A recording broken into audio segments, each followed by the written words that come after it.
और जिस प्रोजेक्ट के लिए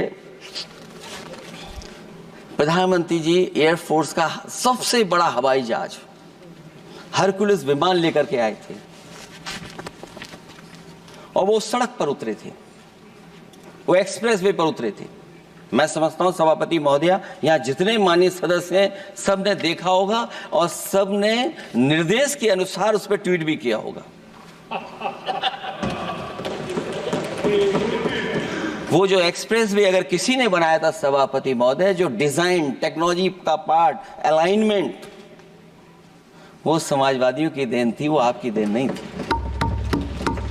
ये बात मैं इसलिए कह रहा हूं सभापति महोदया, क्योंकि इस बजट में सरकार चलाने के लिए आपने पैकेज दिया है। हमें कोई नाराजगी नहीं है पैकेज देने की, आप पैकेज और दीजिए। लेकिन अगर आप बक्सर से भागलपुर एक्सप्रेस वे बना रहे हैं तो आप उत्तर प्रदेश की पूर्वांचल एक्सप्रेस वे को क्यों नहीं जोड़ रहे हैं? और मैं तो कहूंगा आपसे कि केवल अगर आप 25 किलोमीटर जोड़ देंगे, जहां पूर्वांचल एक्सप्रेस वे रुक गया था, केवल 25 किलोमीटर आप जोड़ देंगे तो दूसरे काम को अपना जो बनाते हैं, आप ये कह पाएंगे कि दिल्ली से लेकर के आपने भागलपुर तक एक्सप्रेस वे दिया है। हाँ जी, वो अभी से नहीं, बहुत पहले से बन रहा है। बहुत पहले से बन रहा है। मैं ये नहीं कहना चाहता कि क्या दिया आपने, मैं ये कहता हूं कि अगर आप बक्सर से भागलपुर एक्सप्रेस वे दे रहे हैं केवल बिहार के लोगों को खुश करने के लिए, मैं उससे सहमत हूं कि आप बिहार की तरक्की के लिए एक्सप्रेस वे दें, लेकिन जो पखनपुरा, जो आखिरी गांव है जहां पर छूट गया है, वहां से आप क्यों नहीं जोड़ रहे हैं? और हमारे स्टेट के लिए आप कोई नया एक्सप्रेस वे क्यों नहीं दे रहे हैं? आप हमारे लिए क्यों नहीं दे रहे हैं एक नया एक्सप्रेस वे? आप दिल्ली के बजट से दे रहे हैं, आप यूपी अपने बजट से बना रहा है। आप बताइए कोई यूपी को आपने एक्सप्रेस वे दिया हो? कोई एक्सप्रेस वे नहीं दिया। और मैं तो कहूंगा, और याद दिलाइएगा अपनी सरकार को, एक बुंदेलखंड एक्सप्रेस वे बना था, अभी बताएंगे आपको उसका भी। सभापति महोदय, एक बुंदेलखंड एक्सप्रेस वे दिया सरकार ने, उत्तर प्रदेश सरकार ने। वो दिल्ली के बजट का नहीं है। मैं मांग कर रहा हूं कि दिल्ली के बजट से कोई एक्सप्रेस वे मिलना चाहिए। जो बुंदेलखंड एक्सप्रेस वे दिया, प्रधानमंत्री जी उद्घाटन कर करके वापस लौटे। अब रिपेयर का पैसा कौन देगा? वो आज भी रिपेयर मांग रहा है। सभापति महोदय, कोई कल्पना कर सकता है कि नया एक्सप्रेस वे बना हो जिसका प्रधानमंत्री जी ने उद्घाटन किया हो, वो आज रिपेयर मांग रहा हो? और वो एक्सप्रेस वे 6 लेन नहीं है, वो 4 लेन है। मैं इसमें भी सुझाव देना चाहता हूं, ये जो बुंदेलखंड वाला एक्सप्रेस वे है, ये अभी 15,000 करोड़ से ज्यादा का बना है स्टेट गवर्नमेंट का। इसको मुनाफा नहीं हो रहा, टोल कलेक्शन नहीं है बहुत ज्यादा। इसको सतना से जोड़ दिया जाए और बुंदेलखंड जहां से शुरू हो रहा है हमारे डिस्ट्रिक्ट इटावा से, कम से कम उसको हरिद्वार तक ले जाना चाहिए। अगर हरिद्वार से लेकर के सतना लोग चले जाएंगे तो शायद बुंदेलखंड के लोगों को भी लाभ होगा। और सबसे बड़ी बात है सभापति महोदय, दिल्ली और लखनऊ मिलकर के उन एक्सप्रेस वे की सेफ्टी से और उसकी डिजाइन से खिलवाड़ कर रहे हैं। जो इंडियन रोड कांग्रेस कहती है, जो डॉक्यूमेंट कहता है, वो ये कहता है कि मीडियन सड़क का 12 मीटर से लेकर के 14 मीटर होना चाहिए। आप जाकर के देख के आइए, जो पूर्वांचल वाला बना है उसका मीडियन कितना है? क्या भविष्य में आपने चलने वालों की सेफ्टी के साथ खिलवाड़ की है कि नहीं की है? ये आपको विचार करना पड़ेगा।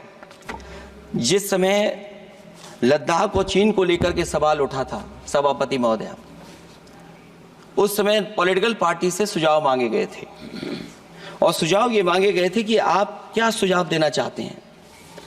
तो उस समय जो सुझाव समाजवादी पार्टी ने दिया था, वो सुझाव ये था कि लिपू लेक से लेकर के आपके ग्वालियर तक 6 लेन हाईवे बनना चाहिए। कभी जरूरत पड़ने पर सीमाओं पर हमारी फौज का आना जाना जल्दी हो जाए। और मुझे याद है जो अखबारों में मैंने पढ़ा था, सरकार ने उसको स्वीकार कर लिया था कि 6 लेन हाईवे बनेगा वो, लेकिन जब टेंडर की बात आई तो सुनने में आया कि वो 4 लेन बनने जा रहा है। और अभी जब वो काम हो रहा है, जब काम मैंने दोबारा उसको देखा तो पता लगा कि डबल लेन पेव शोल्डर बन रहा है। सोचिए कहां 6 लेन बनाने की बात थी, आप डबल लेन पेव शोल्डर बना रहे हैं। और पता नहीं कौन उस हाईवे को डिजाइन किसने किया है डिजाइन, कि जितने भी कस्बे उसके आसपास पड़ रहे हैं, कस्बे वाले अब नाला कहां से बनाएं, घर ऊंचा करें कि सड़क को तोड़ें। बहुत सारे कस्बों को वो समस्या के संकट में डाल दिया है सरकार ने।